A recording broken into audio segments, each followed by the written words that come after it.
My husband told me, I can't keep lying to myself. Your sister is the one I really want. I answered back, then have her. 1 year later, I was the owner of the most successful gym in the city. What my ex-husband did when he saw me happier than ever with my new fiancé still makes me die with laughter. Joseph and I had been trying for a baby for 18 months. I planned to surprise him that I was pregnant on his birthday. Already had the positive test and a list of 100 baby names set up. But then Ashley called him. My younger sister, the fitness influencer with the perfect body and a bachelor's degree, whose bikini pics Joseph double-tapped daily, while I still dressed up every night begging him for the same attention. I want to talk about something, Joseph said, still scrolling through Netflix. Me and Ashley talked. She's more equipped for what I want from life. 7 years of working overtime to pay for his community college, ruining my body with IVF treatments, everything. He was tossing into the garbage because my own sister sweet-talked in his ear. Then have her, I found myself saying through tears. He looked up from the TV. Wait, you're just okay with it? Do you even love me? I do love you, but clearly my love isn't enough. So just take your things and go. He left to meet Ashley at a photo shoot that same evening. Came back to get his things the next morning. Her hair tie was on his wrist, her lipstick still on his neck. He smelled like her. We slept in separate beds. He lied right to me. What Joseph didn't know was I'd already been suspicious. Ashley opened up to him more than her own friends. Always invited him to come work out. Hired him as a replacement photographer for one of her shoots. My mom called me exactly 24 hours later. Did you hear? Joseph and Ashley are finally together. Aren't you just delighted for them? Our 7 years of marriage was worth nothing. A couple of flirty attempts from Ashley and all of a sudden everyone's calling them the best thing that happened to this family. I'm sure you'll meet someone new, sweetie. Ashley's just hard to compete with. I was so close to punching them, to telling them about the baby. Instead, I ended the call and focused on my pregnancy. I miscarried 3 weeks later. Doctors said it was stress and improper fusion. I was at rock bottom. That Monday, I drove past a gym on my way home from work. The sign on the front door said, "Cleanup crew hiring. No qualifications needed." With my life plans derailed, I said screw it and parked my car. The gym owner was a retired bodybuilder. "You look like nothing a six-pack and a glute workout couldn't solve," she said. I chuckled for the first time in months. I got the job, and up in that weight room, nothing else mattered. Just me and the barbell. Not Joseph, Ashley, not my parents celebrating their engagement. I came home one day to Ashley helping Joseph clear out the last of his stuff. "You're sweaty," Ashley commented, handing me a napkin. Stares are hard for certain people. They both laughed at her joke. I didn't say a word, just went to change as they loaded things into their car. The gym became my outlet. What I saved, I spent on protein supplements and workout clothes that made me feel slay. The gym owner noticed I hit my goal weight and decided to pay for my qualification. Within 8 months, I had my personal training license. I started coaching women who paid me $60 an hour. One woman, Mary Ann, the wife of a real estate agent, particularly liked me. "You're an inspiration. We need more people like you." She told me about an old for-sale building on the side of town without a gym. She got her husband to cut me a deal. I put my life savings into it and slept on the unheated floor eating tinned food, but people in Mary Ann's circle were already offering thousands for equity in my future gym. Joseph actually contacted me 2 months after that. "Saw on your IG you're a PT now. Being like Ashley won't win me back, you know?" I ignored him. I was busy driving with Mary Ann to an investor meeting where the equipment of my gym would be funded. $150,000 for the best machines around. When my gym finally opened, I had 750 members within 8 weeks, turning $50,000 in profit in my first 3 months alone. Mary Ann was in disbelief when I told her, "You're achieved more than any lousy influencer ever will. Your sister's still getting half naked for money?" Finally, the invitations to Ashley and Joseph's 1-year wedding anniversary came around. My parents begged me to come. Joseph had something to say. I went with Dale, Mary Ann's nephew. Tall, educated, Olympic weightlifter, genuinely inspired by my gym story. We'd been engaged for 2 months. Joseph's reaction when he saw us was to die for. Dale's broad shoulders, my pregnant belly bump, Dale's quiet assertiveness that screamed competence. Everything Joseph dreamed of. Ashley was pregnant too, but she looked defeated. She pulled me aside. "Girl, please help. Joseph knows." By the time she started explaining, Joseph stood up and clinked his glass. "Attention, everyone." Ashley's face went white. "The bump you see on Ashley's belly," Joseph continued, "is not because of me." Everyone went white. "I'm infertile, which means that Ashley is pregnant with someone else." Then he turned to me. "I love you. And leaving was my biggest mistake. I'm never gonna leave you again." He started walking towards me. I took 3 steps backward and my hand went straight to my belly, that protective thing pregnant women do without thinking about it. Dale moved forward just a bit. Not aggressive, but definitely there. And Joseph stopped dead in his tracks when he saw my bump properly for the first time. His whole face changed, went from desperate to confused, to something else I couldn't read. Dale's hand found mine and gave it this small squeeze, reminding me of what we'd talked about in the car, how we wouldn't let my heart rate spike no matter what happened tonight. I started doing those breathing exercises from prenatal yoga class, counting 4 in and 6 out. And right then, I felt the baby move, this little flutter that helped me stay calm. Joseph reached his hand out toward me like he wanted to touch my belly, or maybe just touch me, and started saying something about needing to talk alone. About us. about our future. The whole room was watching this disaster happen, and I could see at least 3 people holding up their phones recording everything. I kept my voice steady and told him any communication would need to be through text or email only and only in public spaces with other people around. His face crumpled like I'd slapped him, but I wasn't about to risk my baby's health for his breakdown. Dale and I turned toward the exit and started walking, keeping our pace normal even though every muscle in my body wanted to run. Ashley was standing near the door with mascara running down her face, trying to catch my eye, but I looked straight ahead and focused on getting to the car. My breathing stayed steady even with all the chaos behind us, people whispering and gasping and probably posting everything online already. We got to Dale's truck and he helped me up into the passenger seat, making sure my seatbelt was positioned right under my bump before walking around to the driver's side. The drive home was quiet, except for the radio playing some old rock station Dale liked, neither of us talking about what just happened. Once we got home, I grabbed my laptop and started typing everything out while it was still fresh, making a timeline of who said what and when, documenting everything in case we needed it later. Dale made chamomile tea without me asking, bringing it over in my favorite mug, the one with the gym's logo on it. He kept things light, talking about tomorrow's schedule at the gym, which trainers were covering which classes, normal stuff that had nothing to do with the disaster we'd just witnessed. I went to bed early but couldn't sleep much, kept thinking about everything that happened and what might come next. First thing in the morning, I called my OB's office and explained what happened at the party, how stressful it had been. The receptionist got me in with the doctor that same afternoon, and she checked everything, said the baby looked fine, but gave me a list of warning signs to watch for. She also suggested I might want to limit stressful situations for the next few weeks, which almost made me laugh considering my whole family was a stressful situation. I drove to the gym after the appointment and could tell immediately that everyone already knew what happened. Members were huddled in little groups near the water fountain, and the front desk staff looked up at me with these worried faces. I called a quick staff meeting in the break room and told everyone we needed to handle any questions professionally, that our members came here to work out, not to gossip. My team nodded, and I could see they had my back, which made me feel better than I had in days. I was going over membership numbers in my office when my phone rang, and Mom's name popped up on the screen. She started right in about how I should hear Joseph out for the family's sake, how this was all a misunderstanding that could be fixed if I just tried. I told her calmly that I had to go and hung up, not letting her guilt trip work on me anymore.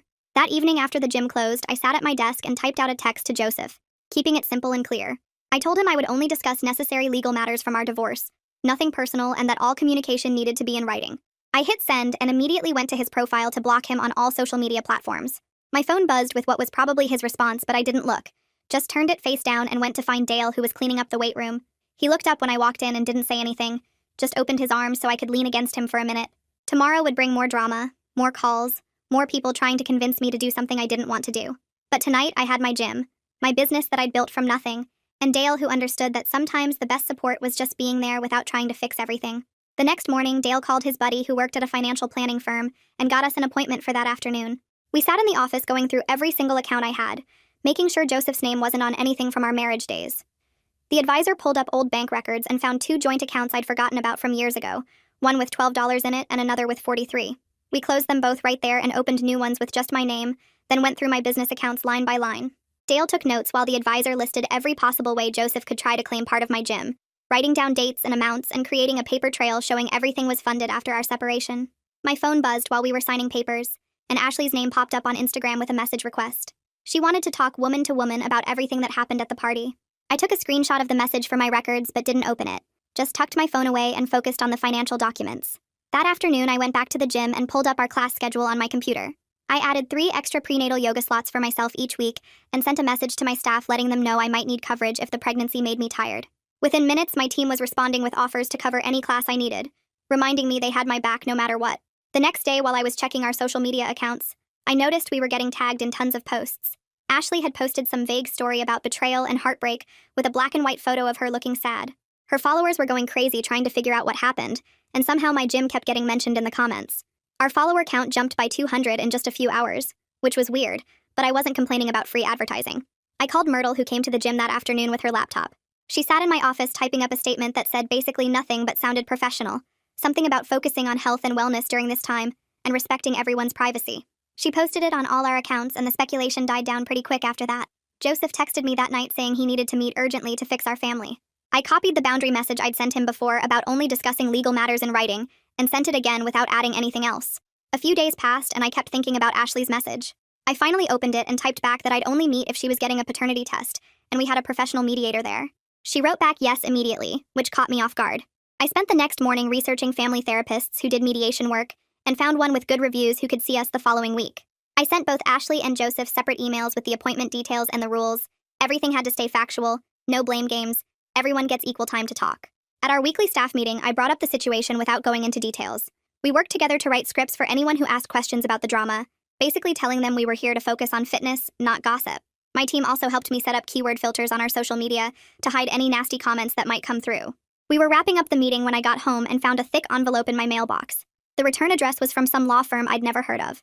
My hands shook a little as I opened it and read through the legal language. Joseph's lawyer was suggesting he might have a claim to my gym as marital property, since we were still technically married when I started working at the first gym. My stomach dropped, but I forced myself to take a deep breath and switch into problem-solving mode instead of panicking. I grabbed my phone and started Googling forensic accountants in the area, scrolling through reviews until I found one with experience in divorce asset disputes. The guy's office was downtown, and when I called, his secretary said he could squeeze me in that afternoon if I brought all my business records.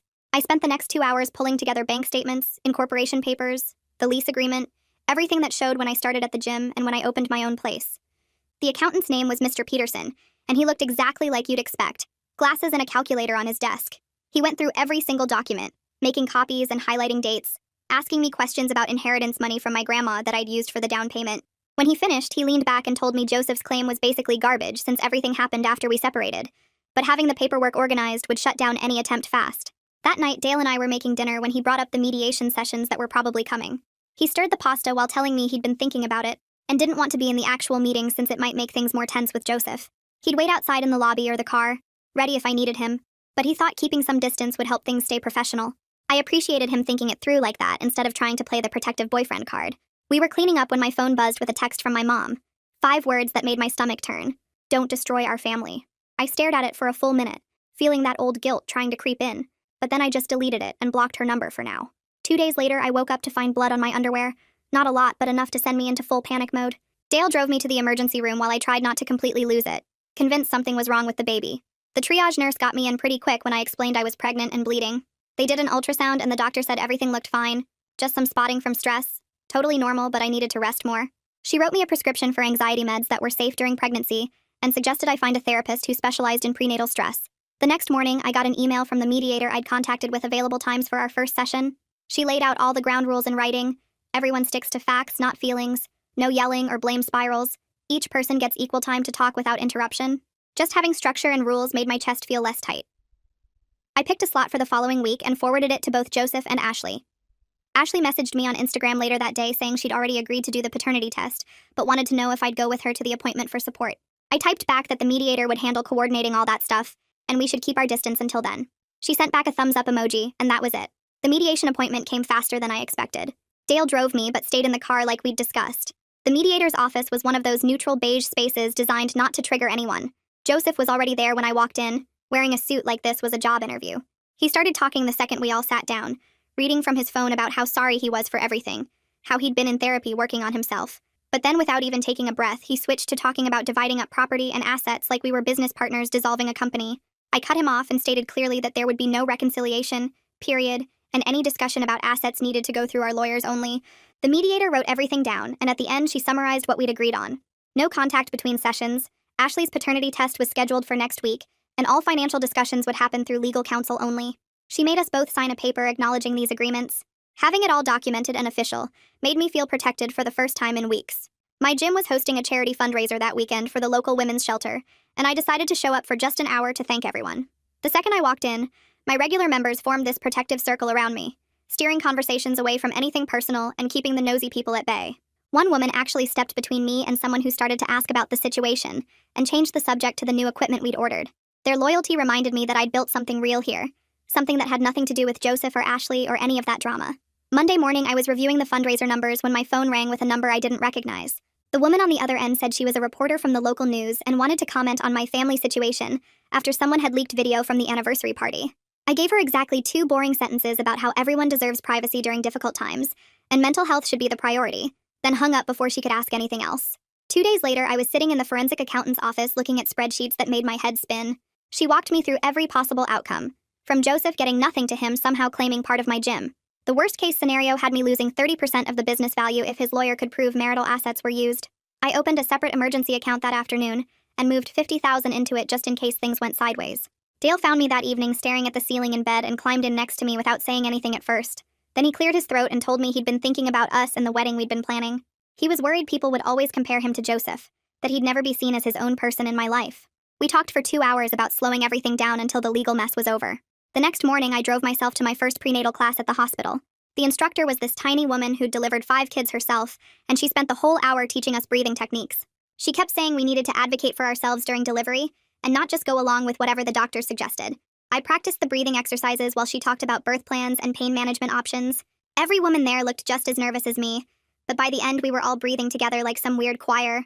3 days passed before the next mediation session where Ashley finally broke down crying. She admitted through tears that the father was Edwin Wyatt, this photographer she'd worked with on multiple shoots over the past year. The mediator wrote down his full name and contact information while Ashley stared at her hands looking completely defeated. She said Edwin knew about the baby, but hadn't decided what he wanted to do yet. The mediator promised to reach out to him within the week to discuss paternity testing and potential co-parenting arrangements. I watched Ashley shrink into her chair as the reality of her situation hit her all over again. Later that week, the mediator called to update me that Edwin had agreed to cooperate with everything. He'd already scheduled his paternity test and was willing to discuss custody arrangements once the results came back. The mediator said he seemed relieved to have someone neutral handling the situation instead of dealing directly with Ashley. A thick envelope arrived from Joseph's therapist through the mediator's office the following Monday. The summary inside explained that Joseph was working through his shame about being infertile and his need to control situations when he felt inadequate. Reading about his issues made me feel bad for him for exactly 3 seconds before I remembered everything he'd put me through. I filed the papers with all the other documentation and went back to focusing on my gym. That Friday, we all met at the mediator's office to sign a financial freeze agreement. The document prevented anyone from moving assets or making major financial decisions during the evaluation period. Joseph's hand shook as he signed his name, and Ashley wouldn't even look at him across the table. Having that legal protection in writing meant I could finally sleep through the night without worrying about Joseph draining accounts or hiding money. The following week, I organized a staff appreciation dinner at this Italian place near the gym. My 12 employees showed up ready to eat their weight in pasta, and we spent 3 hours talking about the business. I brought up the idea of capping our membership at 1,000 to maintain quality, instead of just growing endlessly. Every single person agreed that keeping things manageable was better than becoming some huge impersonal chain gym. We made plans for equipment upgrades and new classes, but all within our current space and member limits. Edwin met with the mediator 2 days after our dinner, and I heard about it through the grapevine. He'd requested confidentiality because of his photography contracts with major brands who wouldn't want scandal attached to their campaigns. Everyone agreed to keep things quiet, and he signed papers agreeing to the paternity test and future discussions about the baby. The mediator told me he seemed like a decent guy who was just caught up in a messy situation he hadn't expected.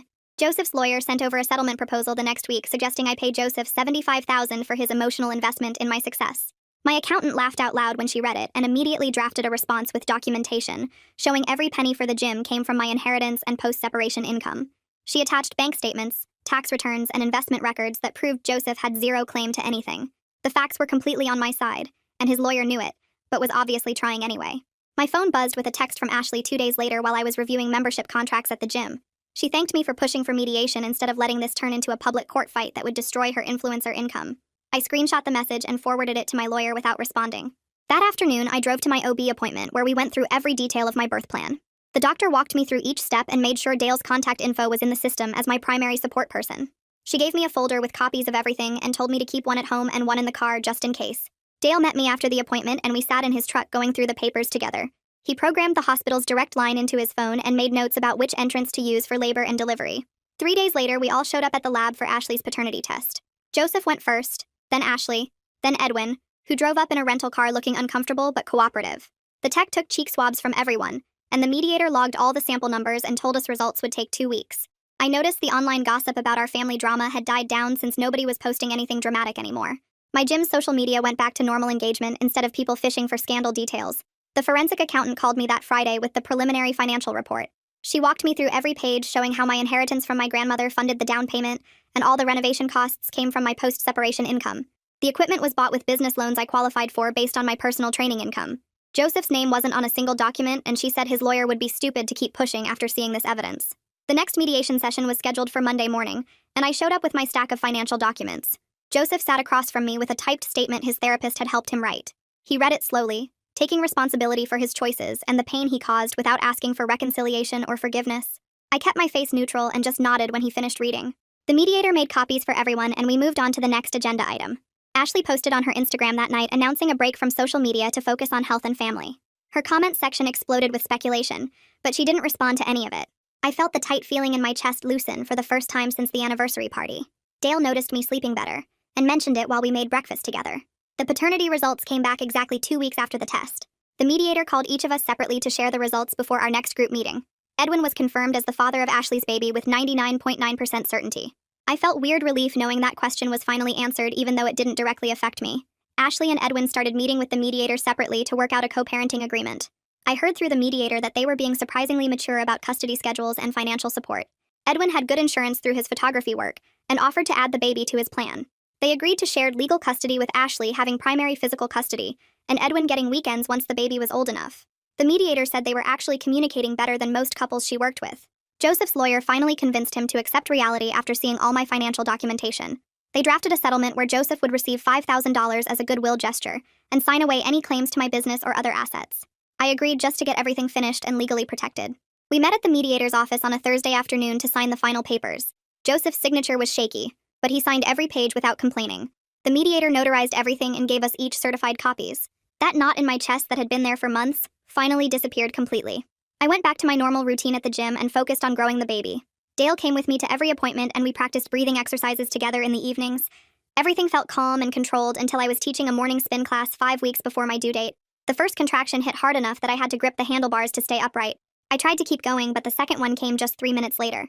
One of my regular members who was a nurse jumped off her bike and helped me to the office. Dale answered his phone on the first ring and said he was on his way. He showed up in 12 minutes and helped me to his truck while staying completely calm. He grabbed the hospital bag we'd packed weeks ago and drove steady but fast while I breathed through contractions that kept getting stronger. The birth plan we'd practiced kicked in perfectly, and the nurses were ready for us when we arrived at the emergency entrance. They got me into a room right away, and the contractions kept getting worse every couple minutes. The nurse checked me and said I was already at 6 centimeters, which explained why everything hurt so bad. Dale held my hand and counted through each contraction while I tried to remember all those breathing exercises we practiced. Hours went by with machines beeping and nurses coming in and out to check the monitors. Around hour 8, things slowed down and the baby's heart rate dropped a little, which made everyone move faster. The doctor came in and explained they might need to do a C-section if things didn't pick up soon. I squeezed Dale's hand harder and focused on pushing when they told me to. Another 4 hours of pushing and repositioning and the doctor using some kind of vacuum thing to help.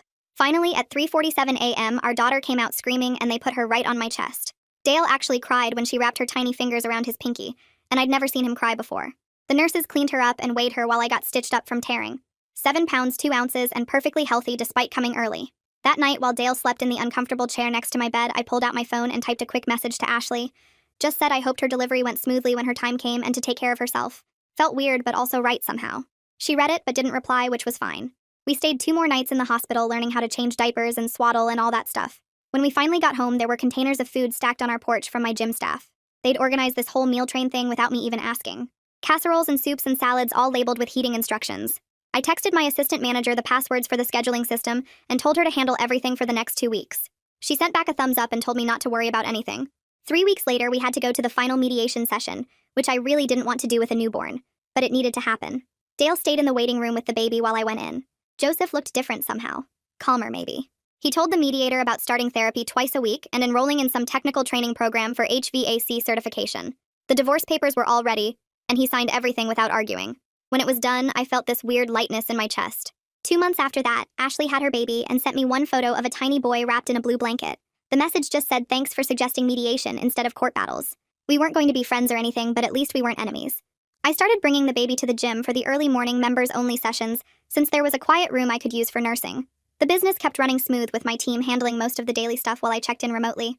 My parents called asking to visit and I gave them clear rules. 2 hours max, no talking about Joseph or Ashley, just focus on meeting their granddaughter. They actually showed up on time and followed every rule, which surprised me. Mom held the baby and talked about her knitting projects while Dad took about 50 photos. When their 2 hours were up, they left without arguing. That weekend, Dale and I sat on the floor surrounded by baby clothes we'd gotten as gifts. He mentioned maybe we should think about getting married next year or whenever felt right. No rush, no pressure, just 2 people building something real together. We both knew we had time to figure it out. Appreciate you hanging out with me through all this. I've still got a ton of questions, but hey, that's just how my brain works.